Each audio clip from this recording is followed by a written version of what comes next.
Terkadang ada laki-laki senang sekali karena terlalu tegang, kepengen punten maaf hubungan intim sehari 2 kali.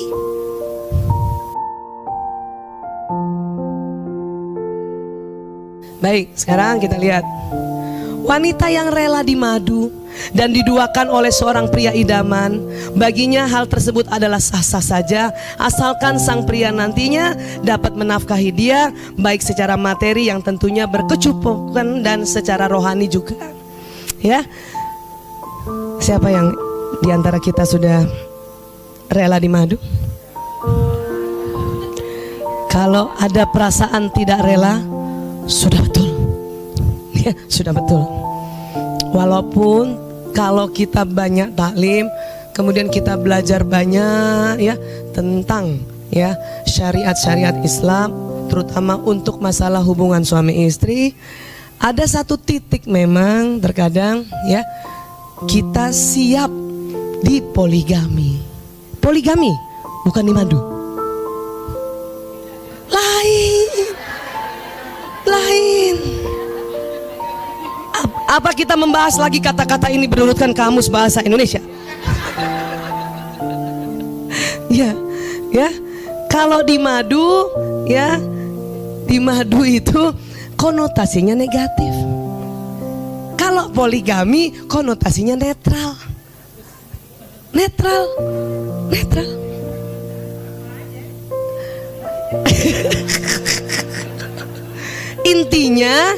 Intinya rela berbagi intinya.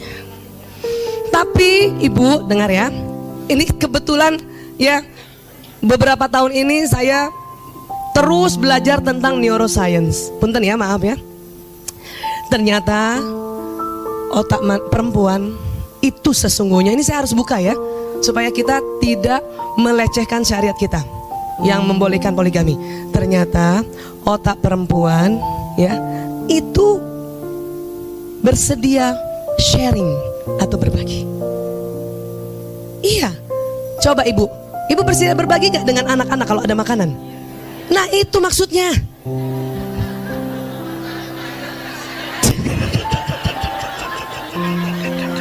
Kata ibu-ibu, kalau gitu mah iya. Tapi ternyata bukan hanya sekedar rela berbagi dengan anak-anak. Perempuan juga rela berbagi dengan saudaranya, rela berbagi dengan teman-temannya. Gitu. Betul. Makanya syariat kita membolehkan poligami.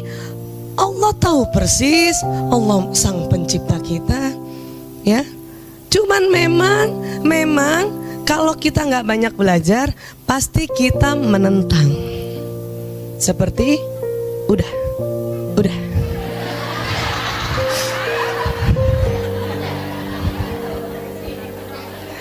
Itu kurang belajar. Paham ibu ya? Udah bu. Udah. Kurang belajar tuh. Saya sendiri merasakan di titik masuk usia menopause ya, ada rela berbagi. Itu aneh ya. Kenapa? Karena masih ingat teori kita, otak laki-laki ada namanya, otak manusia ini baik laki perempuan ada persis di tengah, namanya hipotalamus. Boleh minta bantu? Bisa ya, hipotalamus ingat ya, yang di tengah sini ya. Hipotalamus laki-laki kan 2,5 kali lebih besar dari perempuan ya. Nah hipotalamus itu tugasnya atau fungsinya satu, menjaga keamanan. Menjaga keamanan dirinya, keamanan istrinya, anaknya, keluarganya, keamanan ekonomi. Bahkan ya suami yang tugasnya untuk bekerja negara juga menjaga keamanan negara. Ya, itu. Namun hipotalamus juga fungsinya adalah ya untuk makan dan minum. Oke. Kalau laki-laki besarnya 2,5 kali dari perempuan, berarti siapa yang lebih cepat lapar dan haus? Laki-laki.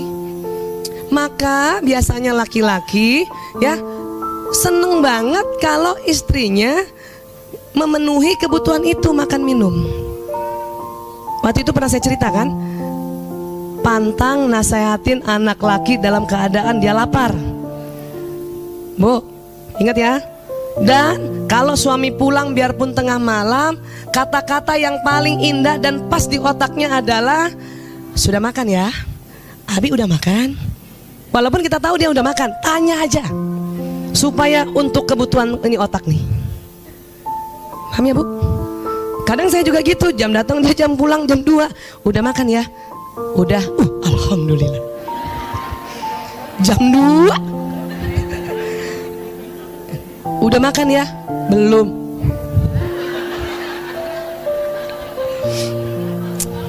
Alhamdulillah sekarang ada GoFood. Zaman dulu tuh pasti mie instan lagi tuh. Tapi suami saya sangat menyadari, dia memilih istri yang kecerdasan naturalisnya nomor 8, bakat masaknya nomor 8. Maka jauh banget. Dia tidak menuntut saya bisa masak. Karena kecerdasan bakat masak saya itu, bakat orang kan masih ingat pelajaran kita kan ada 8 ya. Kalau udah penomor 8 itu nggak bisa di upgrade.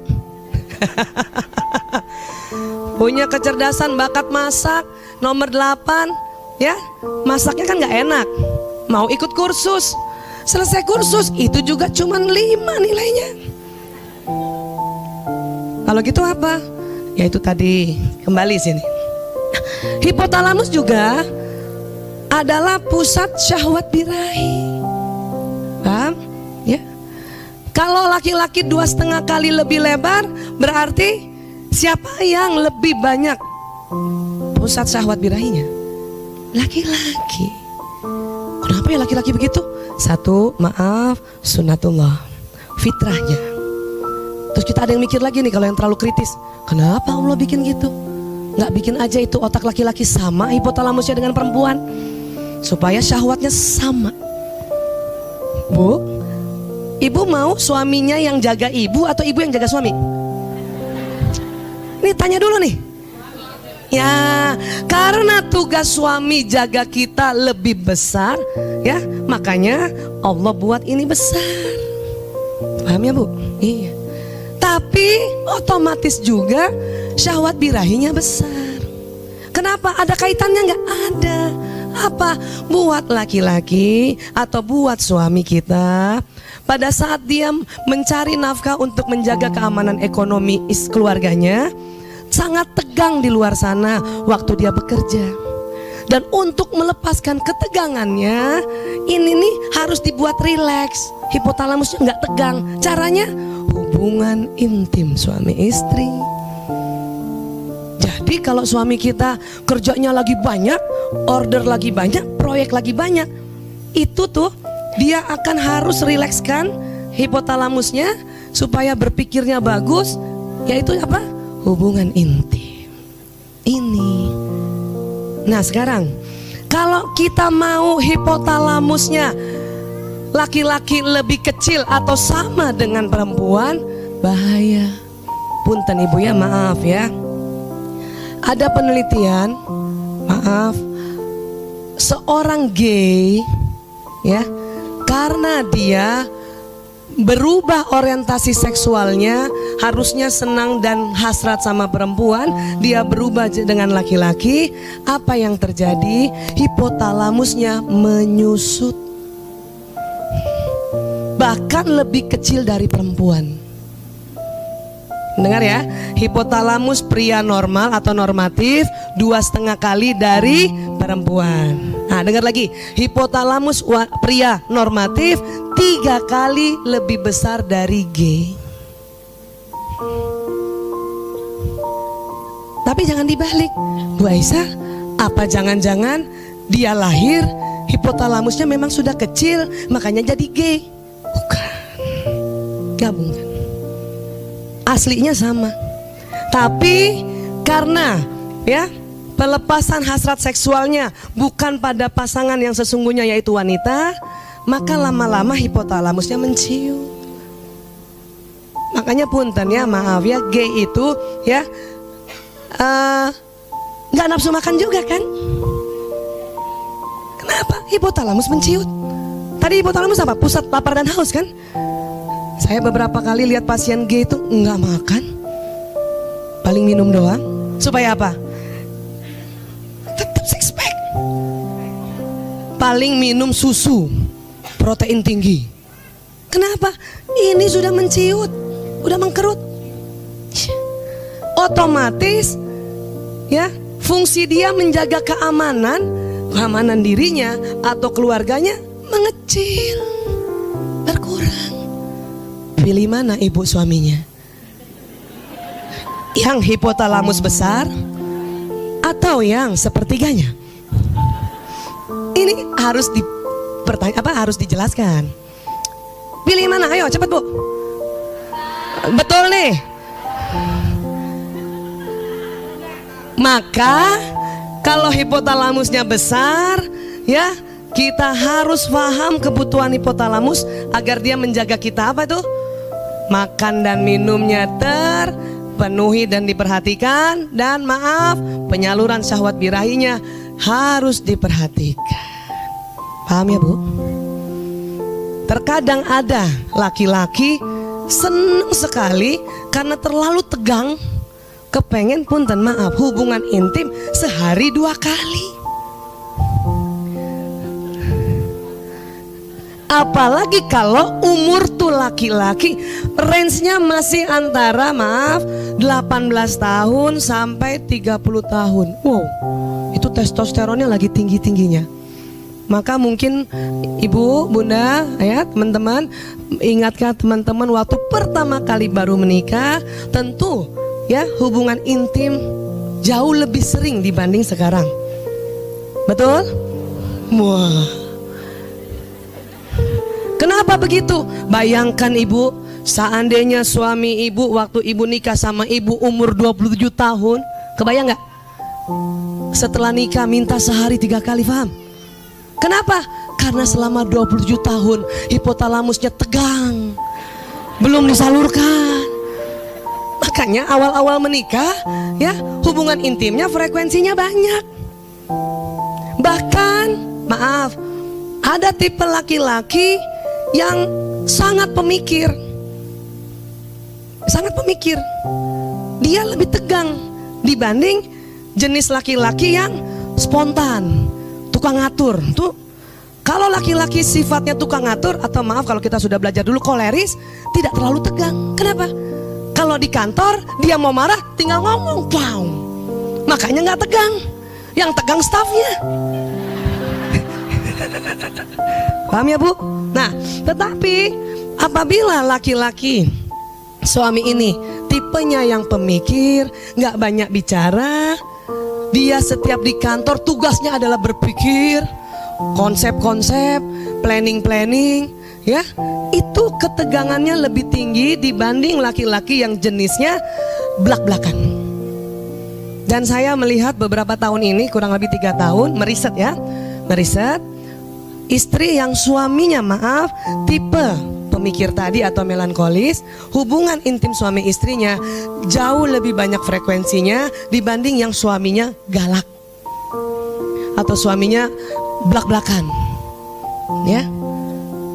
Kenapa? Karena orang pemikir, karena mikirin orang di kantor tegang, supaya kendor lagi hipotalamusnya, maka pulang ke rumah dia pasti ya berhubungan intim suami istri. Sekarang cek suami masing-masing. Yang watak apa mereka?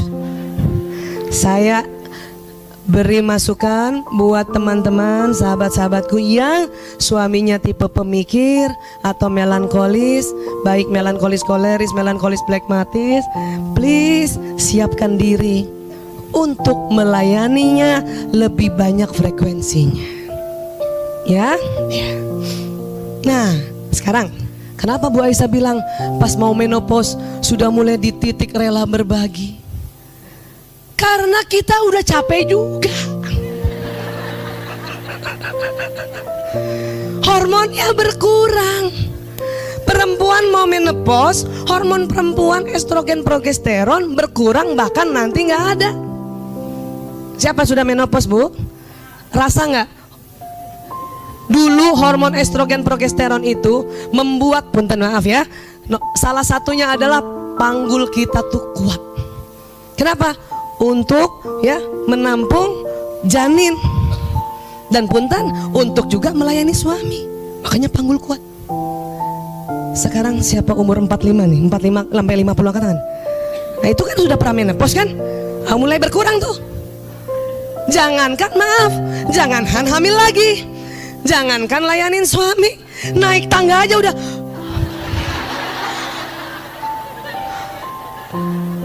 Jalan di mobil duduk 5 jam. 2 hari yang lalu saya ke Tanjung Lesung tuh. Ya Allah. Itu tuh kalau nggak malu-malu saya taruh salon pas tuh kalau bisa semuanya. Tapi dulu umur 20-an sampai 30 tuh, ya mau kemana aja deh.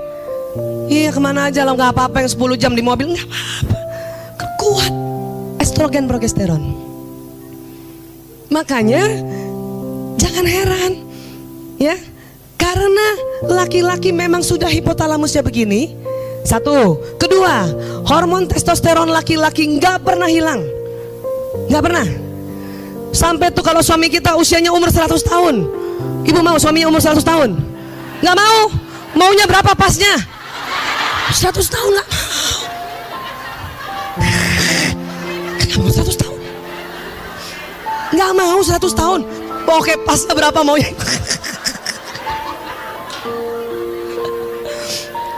Nah sekarang laki-laki ini umur 60 tahun, maaf, hormon testosteronnya masih banyak karena nggak pernah habis. Tentunya hasratnya tentu masih banyak. Pada saat misalnya seorang wanita yang sudah estrogennya udah mau menopause, biasanya ya 3 hari sekali kita masih ya fit untuk melayaninya. Tetapi ya kalau sudah nanti mulai masuk menopause itu ya Allah 3 minggu sekali. Itu juga udah pakai gerakan Kegel, latihan. Tuh kan sama tuh ada tuh. Udah pakai gitu aja ya, kuatnya cuma 3 minggu sekali. Makanya saya memahami ini dengan kesadaran tinggi. Oh pantesan ya, seandainya seorang istri yang sudah ya jarang frekuensinya melayani suaminya dalam hubungan intim ya. Kalau siapin makan minum kan masih aja bisa ya. Iya, tidak sanggup lagi 3 hari sekali, maka itu tadi rela berbagi. Carikan backupnya. Gitu. Nggak, saya mau bilang bahwa syariat Islam itu keren banget, luar biasa.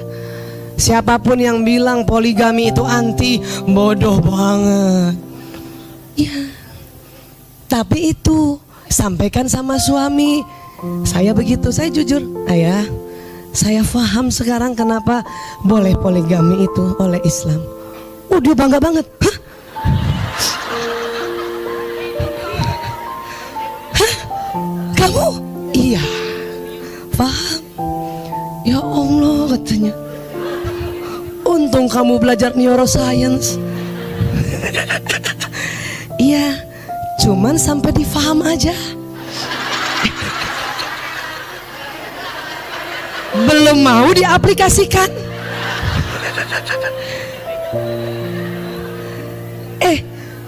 Berarti kan sudah ada kemajuan. Kalau dulu umur 20 sampai 35, denial, menolak. Apa gitu.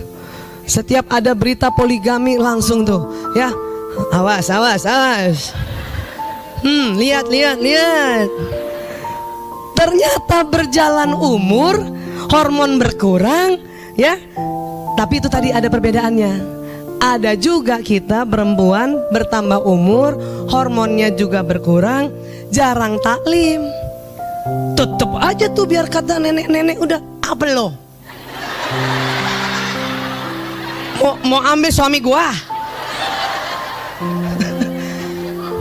Padahal tuh nenek-nenek 6 bulan sekali dia hubungan intim.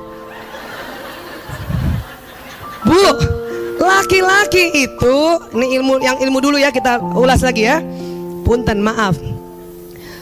Alat kelaminnya, reproduksinya, ada yang menghasilkan sperma, namanya testis. Baik, maaf ya, kita harus pakai bahasa Latin, bahasa medis supaya lebih ilmiah.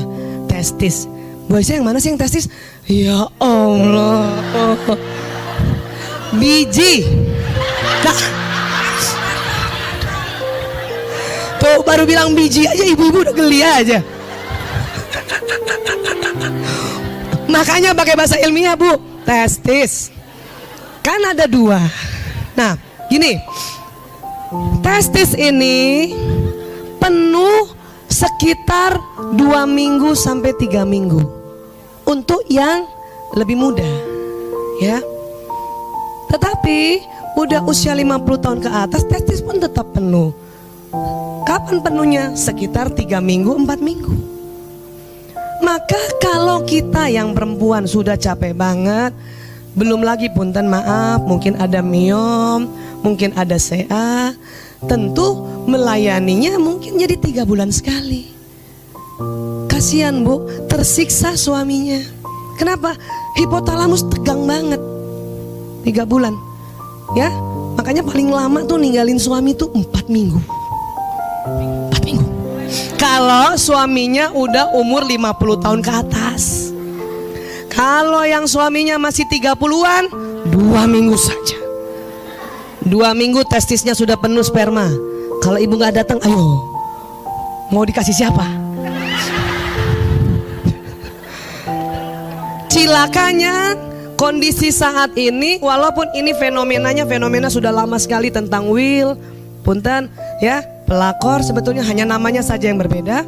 Yang cilakanya adalah media sosial sangat menjadi ya fasilitas yang memudahkan.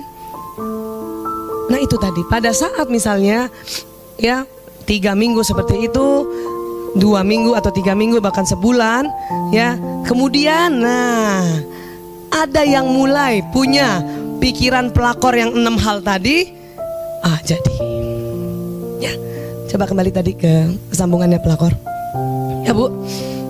Jadi paham ya Bu, ini paham dulu secara fitrahnya. Hipotalamus laki-laki berapa kali dari besarnya? Dari 2,5. Paham ya? Iya. Sudah menerima dengan ikhlas? Kenapa kalau hipotalamusnya kecil? Ibu tetap diduai dengan lelaki lain, bukan dengan perempuan. Mana coba lebih rela mana? Berbagi dengan perempuan apa berbagi dengan laki-laki? Kata ibu nggak dua-duanya, pasti ibu masih muda deh. Coba nih ibu udah 50 tahun ke atas, ya Allah. Ya, baik. Mana nih? Minta tolong diklik. Jadi kalau ini wanita rela dimadu, itu sudah sesuai fitrah. Namun niatannya yang salah. Apa? Karena ingin materi lagi. Paham ya? Kalau dalam Islam, laki-laki boleh poligami kalau bisa ambil yang usianya juga usia yang tidak muda kan. Kalau mengikuti sirah Nabi, istri Rasulullah yang paling muda cuma Aisyah. Yang lainnya Masya Allah. Jadi saya pakai koma tadi sama suami. Saya paham, saya sudah satu titik harus rela berbagi, tapi yang sama umurnya. Kalau perlu di atas saya.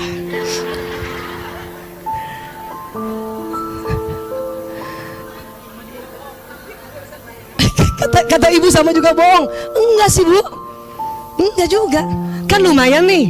Kalau dulu kita umur 23, 25, 30, engkaulah ya, akulah satu-satunya yang melayanimu. Ya kan? Yang biasanya 3 hari sekali, 4 hari sekali, misalnya gitu kan. Tetapi sudah umur 50 ya, supaya gantian 4 hari sekalinya itu. karena kita baru 2 minggu sekali aja bisanya. Itulah harus yang sama dengan umur.